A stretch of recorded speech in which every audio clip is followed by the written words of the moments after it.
राजमहल और जंगल की कहानी। बहुत समय पहले की बात है। एक घने जंगल के किनारे एक भव्य राजमहल था। उस राजमहल में राजा विक्रम सिंह राज्य करते थे। पराक्रमी, न्यायप्रिय और जंगलों से बेहद प्रेम करने वाले राजा। वे अक्सर जंगल में शिकार पर नहीं, बल्कि पशु पक्षियों और पेड़ों की सुरक्षा देखने जाते थे। जंगल का रहस्य। उस जंगल के अंदर एक गुप्त झरना था, जिसके पानी में चमत्कारी शक्तियां थीं। कहते हैं, जो भी उस झरने का जल पीता, उसकी सारी थकान मिट जाती और उसमें नई शक्ति आ जाती। लेकिन वहां जाना आसान नहीं था, क्योंकि झरने की रक्षा करता था एक विशालकाय बाघ। संकट का समय।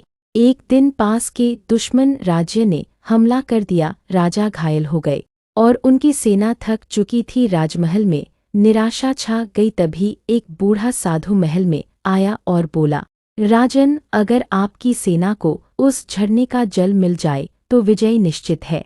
राजा का सबसे बहादुर पुत्र युवराज अर्जुन जंगल की ओर निकला। उसने जंगल के कई खतरों को पार किया, जंगली जानवरों से बचा, कांटों से लहूलुहान हुआ, पर रुका नहीं। बाघ और अर्जुन जब झरने के पास पहुंचा तो बाघ ने उसे घेर लिया।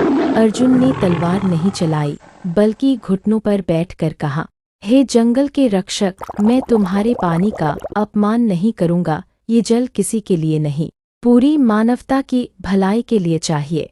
बाघ ने कुछ देर देखा, फिर शांत हो गया और पानी तक जाने का रास्ता छोड़ दिया। विजय और संदेश। अर्जुन जल लेकर लौटा। सेना ने जैसे ही पानी पिया, उनमें जोश भर गया और उन्होंने युद्ध जीत लिया।